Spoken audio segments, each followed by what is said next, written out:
A paz do Senhor, meus queridos, meus ilustres, iremos aqui dar início a mais uma aula da nossa Escola Bíblica Dominical. Você que ainda não é inscrito no nosso canal, nos dê essa força, nos dê essa ajuda através da sua inscrição, através do seu like. Você está mandando um recado para a plataforma de que o nosso conteúdo é relevante, ele vai compartilhar, ele vai indicar esse conteúdo para mais pessoas, tá bom? Então vamos começar a nossa aula. Estamos estudando uma temática muito importante sobre a caminhada para o céu. Eu já dei essa indicação nos bastidores, estou dando aqui francamente a indicação do livro O Peregrino, de John Bunyan. É um livraço, é um clássico da nossa literatura cristã e fala muito sobre essa caminhada. Eu reuni aqui os irmãos da congregação local e assistimos esse filme e os testemunhos, o resultado foi muito positivo. Então, tem um filme também, embora eu indique a leitura do livro, né? Mas você pode também fazer uma programação com seus alunos durante a semana, programar aí o cinema gospel e colocar aí esse filme para para as pessoas assistirem, tá bom? Olha, na aula passada nós estudamos sobre o céu, o destino dos salvos, tá bom? Que foi a aula de número 3. E a aula de número 2, nós estudamos a porta estreita e a porta larga. E agora, na aula de número 4, estaremos estudando como se conduzir na caminhada, ou seja, como deve ser a postura, como deve ser o comportamento do cristão nessa caminhada. Então, essa aula está incrível, tá?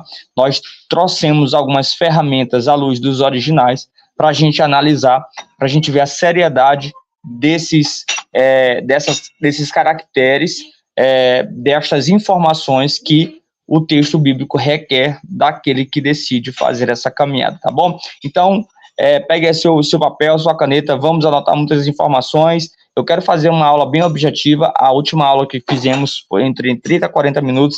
Queremos tentar aqui fazer uma aula de 20 minutos para ficar bem objetiva, para que você consiga aproveitar bem o seu tempo, tá bom? Então, vamos lá começar a nossa aula. Nosso primeiro slide você tem na sua tela a introdução, tá bom?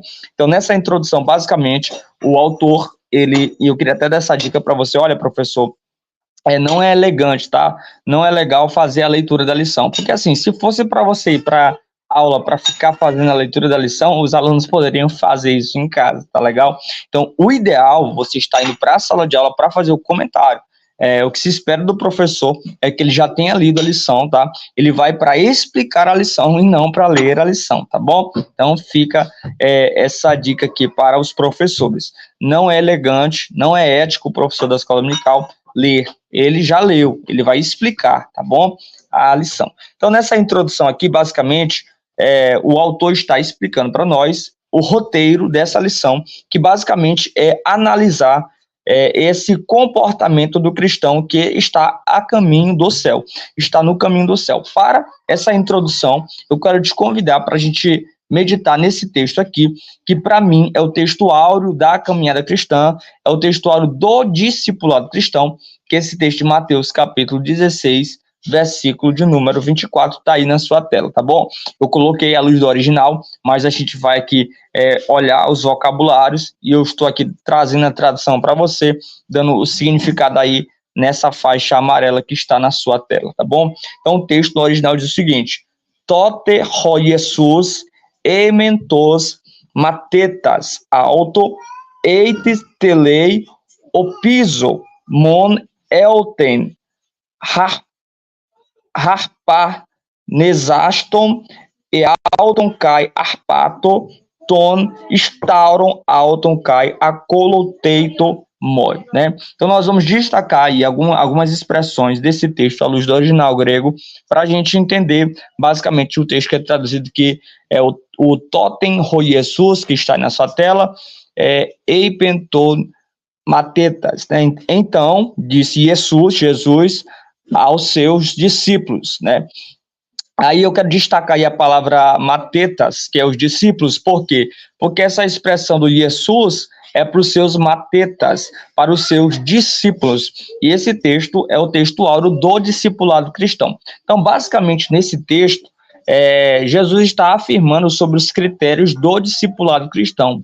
Então, essa expressão discípulo significa, eu coloquei na sua tela, vem do radical mat, que significa um esforço mental necessário para pensar em algo, propriamente um aprendiz. Perceba que a expressão discípulo, mathetes, à luz do original, ela dá a ideia de aprendizagem, tá? Ela dá a ideia de um esforço mental para aprender um conteúdo. Então, olha, ser discípulo está exegeticamente ligado à ideia de aprendizagem, tá bom?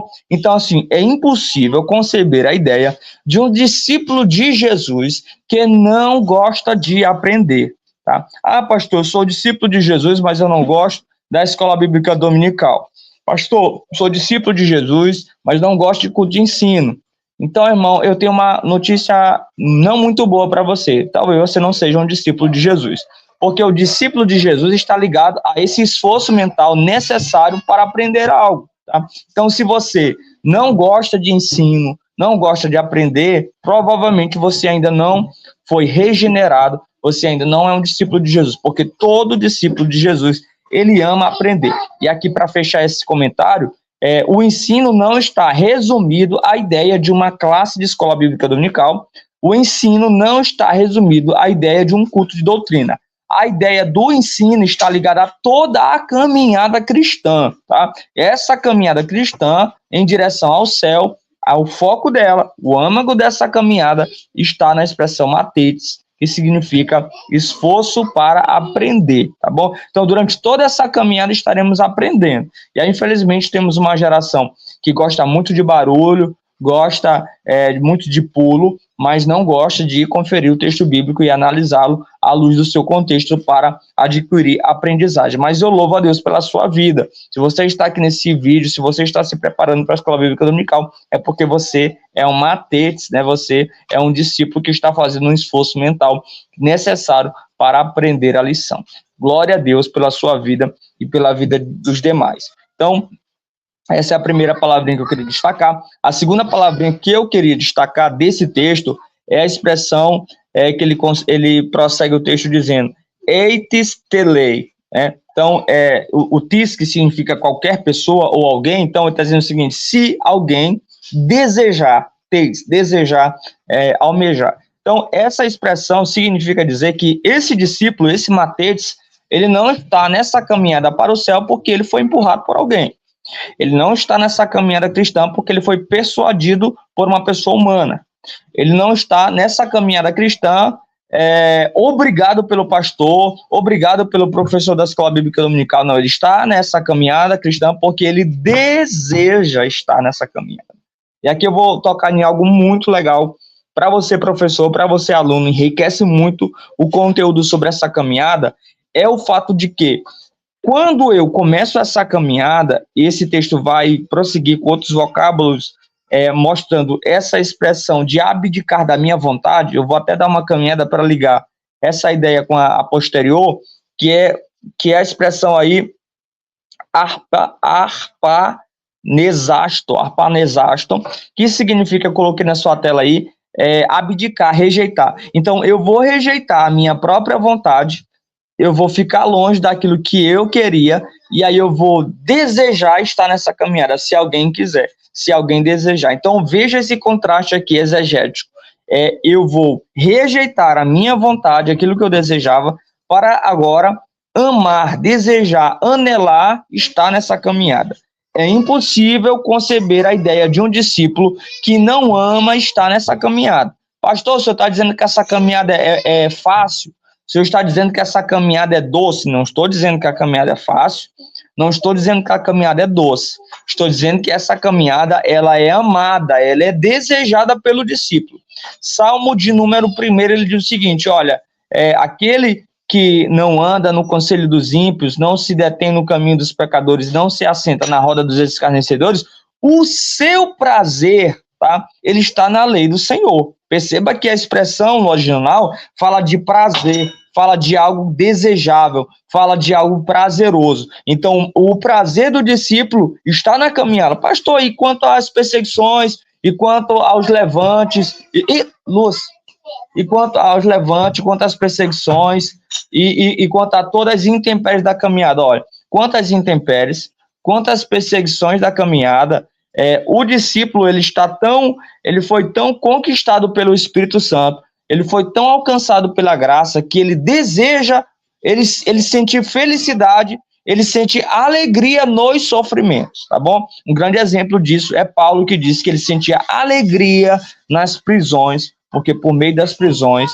o evangelho continuava avançando. Ele falou isso na carta aos Filipenses, né? Então, mesmo em meio às perseguições e intempéries, o cristão, ele ama, ele abriu mão daquilo que ele desejava e agora ele deseja essa caminhada. E aqui eu fecho falando sobre essa expressão telo, para dizer o seguinte: a partir do momento que o cristão está nessa caminhada em direção ao céu, irmão, ele não deseja mais as coisas do céu. Ele não deseja mais as coisas do mundo, tá? O seu desejo agora está nas coisas do céu. Tudo aquilo que antes ele amava, anelava, lhe trazia prazer, agora lhe traz vergonha. Ele não sente prazer daquilo que ele fazia antes, ele sente vergonha. Ele sente prazer agora na lei do Senhor. O seu prazer está na lei do Senhor. Amém? Você está gostando da aula? Estamos ainda comentando o primeiro versículo. Eu quero aqui acelerar um pouquinho para a gente não fazer uma aula de um tempo aí muito prolongado. Então vamos lá. A segunda expressão que eu queria destacar aqui, que é uma informação muito rica, é a expressão carregar a cruz. Olha, muitas pessoas falam sobre carregar a cruz e eu vejo muitos comentários que fogem da real ideia de o que é realmente carregar a cruz. Carregar a cruz significa sofrer por amor a Cristo, tá bom? Assim como Cristo sofreu no nosso lugar e carregou uma cruz que era nossa, essa expressão carregar a cruz significa carregar uma cruz por conta de Jesus. Significa dizer que agora eu estarei sofrendo por amor ao Evangelho.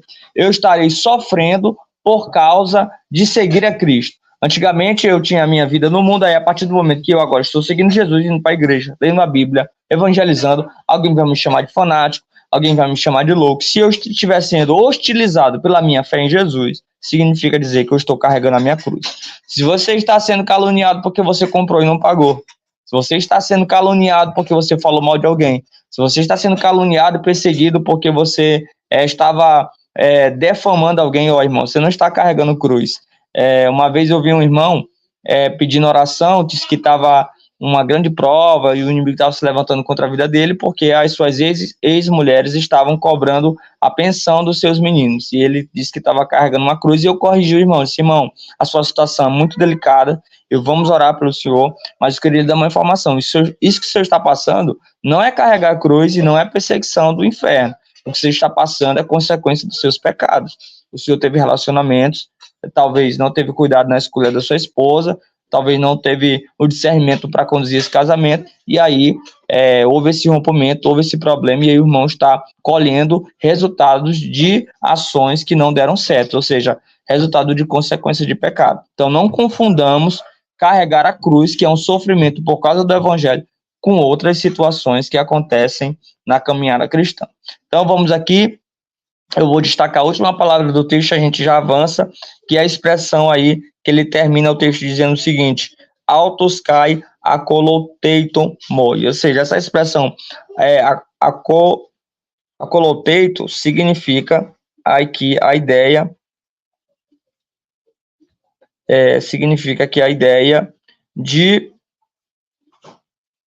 caminhar numa mesma estrada, e que eu fecho aqui esse ponto dizendo o seguinte: Jesus, quando disse, olha, vocês devem renunciar a si mesmo, carregar a cruz e seguir-me. Essa expressão, acoloteio, ele significa caminhar na mesma direção que Jesus estava caminhando. Para onde Jesus estava caminhando? Ele estava caminhando para o Calvário. Significa dizer que todo discípulo de Jesus também deverá passar pelo Calvário. Calvário é lugar de calúnia, de perseguição, de sofrimento, de abandono, e todo cristão deve passar pelo Calvário, tá bom? Então eu fecho essa lição aqui, esse ponto, dizendo para você: se a caminhada estiver fácil demais, irmão, desconfie, alguma coisa está errada, porque a caminhada tem que ser difícil e penosa, porque o cristão deve passar pelo Calvário. Jesus disse: no mundo tereis aflições. Prosseguindo aí o comentário, o comentarista cita esse texto aí, o pastor Osiel Gomes, coloca o texto de João, capítulo 13, versículo 15, que fala sobre o exemplo dado por Jesus. Nesse texto aí de João 13, 15, ele diz o seguinte: olha, eu já dei o exemplo para vocês, vocês agora vão e façam o mesmo. E a palavra exemplo aí no original está rupodeigma, né?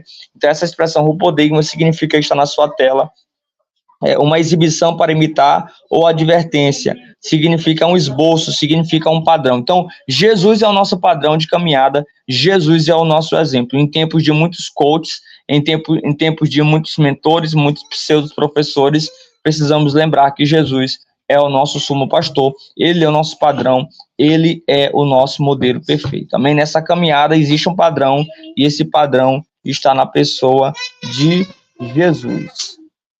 Vamos agora caminhar mais um pouquinho. Aí nós temos aí o comentário do ponto 3, uma vida cristã bem-sucedida. E aí, para essa questão da caminhada cristã bem-sucedida, nós temos um texto aí citado pelo nosso comentarista, que é 1 Coríntios, capítulo 9, versículo 25. Ele coloca aí a figura do atleta, né? E ele diz o seguinte, todo atleta em tudo se domina, aqueles para alcançar uma coroa corruptível. Nós, porém, aí corruptível, quer dizer, o atleta ele tem um preparamento para ele chegar até o pódio, tá? E o nosso pódio aqui são as moradas eternas, a nossa cidade celestial. Existe uma preparação, existe um tipo de alimento que o atleta ele se abstém, tá bom? Tem um treinamento, tem um condicionamento físico. Então, assim como o atleta se prepara para chegar ao pódio, esse texto bíblico está usando essa figura de linguagem, essa comparação, essa símile, para nos informar que, assim como há uma preparação do atleta para chegar a esse pódio, o cristão também deve se preparar para chegar até a Canaã celestial. E quando fala de se abster de alimentos, fala de se abster de muita coisa, nós precisamos entender que o cristão precisa se abster. E aí eu coloquei nessa faixa amarela para você a expressão seguinte, em uma figura tirada de atletas que, ao se prepararem para os jogos, se abstiveram de comidas não saudáveis, vinho e indulgência sexual. Então, tudo aquilo que atrapalha o atleta para chegar ao pódio, ele se abstém.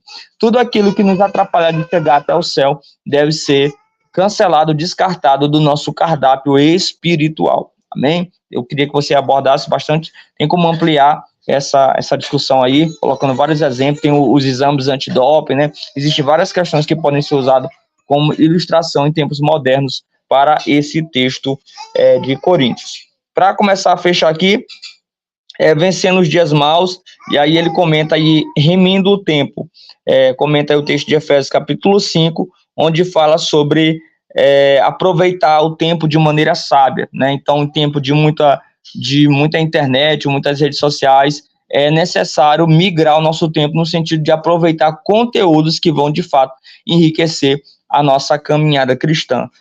2, remenda o tempo e a volta do Senhor. É interessante perceber que Jesus, ele dá várias informações na Bíblia de que não tardará, de que ele irá voltar, aquele que há de vir virá e não tardará. E aí sempre foi uma pergunta que eu me fazia, né? Por que a Bíblia diz que ele virá e não tardará, mas já faz 2000 anos que ele parece que aparentemente não cumpre essa promessa e está demorando. E aí nós temos aquele texto da carta de Pedro, capítulo 3, onde vai dizer que um dia para o Senhor era como 1000 anos, e 1000 anos como se fosse 1000 dias. Então, 1000 anos como um dia e um dia como 1000 anos. Então, estou aqui correndo aqui para tentar fechar o tempo, é por isso que eu estou aqui falando acelerado. Então, por isso, então, na conta de Deus, se para nós faz 2000 anos, na conta de Deus é como se fosse 2 dias. E aí o texto prossegue ainda, na carta de Pedro, capítulo 3, dizendo que ele é longânimo, né, não querendo que todos se percam, mas que todos cheguem ao pleno conhecimento da verdade. Então, textualmente, embora isso seja um pouco confuso para nós entender, como Deus está dando tempo para as pessoas se arrependerem, e sempre haverão pessoas que não aceitarão o evangelho, mas, biblicamente, à luz da carta de Pedro, capítulo 3, 2 respostas para essa possível demora de Jesus. Primeiro, é que o tempo de Deus não é o nosso tempo. E segundo, que ele está, sim, sendo longânimo e paciente para que mais pessoas cheguem ao pleno conhecimento da verdade. Então, nessa caminhada aí, há muito tempo para que aqueles que ainda não entregaram a sua vida a Cristo possam se arrepender. E aí, fechando aí, fazendo a caminhada com prudência e sabedoria. E aí ele vai falar um pouquinho sobre, está muito explicado essa expressão sobre prudência, e fala sobre não andeis como necios, quer dizer, existe uma maneira prudente de caminhar. O pastor faz uma exegese muito, muito boa da expressão prudência e também da expressão Nécios, do ponto 2, está muito bem mastigadinho, tá bom? Eu quero parabenizar o pastor aí pela exegese muito rica do texto. E no ponto 3, ele falando de andar como sábios, né? Andar como sábios. Aí, para fechando, ele comenta um pouquinho sobre os dias são maus, citando o texto de Efésios, capítulo 5, versículo 16, e aí nós caminhamos aí para a nossa conclusão, diz o seguinte: em nossa caminhada para as mansões celestiais, precisamos seguir o padrão divino, isto é, as normas determinadas pelo Pai, que estão inseridas em sua palavra. É preciso viver sábio e prudentemente, aproveitando bem as oportunidades de fazer o bem e não deixarmos dominar pelos dias maus, né? Pelos dias maus, na certeza de que a vinda do Senhor se aproxima, isso nos incentiva de maneira santa. Louvado seja o nome do Senhor Jesus Cristo, né? Eu tinha colocado aqui, tinha mais um slide aqui que não foi aqui para a tela. Eu queria fechar aqui dizendo o seguinte: o cristão deve se submeter à vontade de Deus. Precisamos entender que existe a vontade decretiva, aquela que Deus decretou, existe aquela vontade permissiva, que é aquela vontade que Deus permitiu acontecer, porque Ele nos deu o poder da livre agência, de poder optar, de poder escolher, tá bom? Nós possamos desejar essa caminhada, que nosso desejo esteja nessa caminhada, nós possamos andar como sábios, não como os nécios. E aqui vem a parábola das 5 virgens imprudentes, que ali não estavam preparadas para a vinda do noivo. Essa caminhada não é uma caminhada de rapidez, é uma caminhada de cautela, é uma caminhada de perseverança, não é sobre quem chega primeiro, é sobre todos chegarmos lá, na linha de chegada, vencermos os obstáculos e dizer como Paulo no final: combati o bom combate, completei a carreira e guardei a fé. Vamos ficando por aqui, foi um pouco aí resumido para a gente não se estender tanto, para ficar bem objetivo. Aí os irmãos aí têm o nosso contato no WhatsApp, no Instagram. Tiver alguma pergunta sobre a lição, estamos aqui para responder. Se você estiver interessado por esse slide aí que a gente fez, que contempla um pouquinho dos originais, os irmãos podem entrar em contato conosco, tá bom? Vamos ficando por aqui até a nossa próxima aula, em nome de Jesus.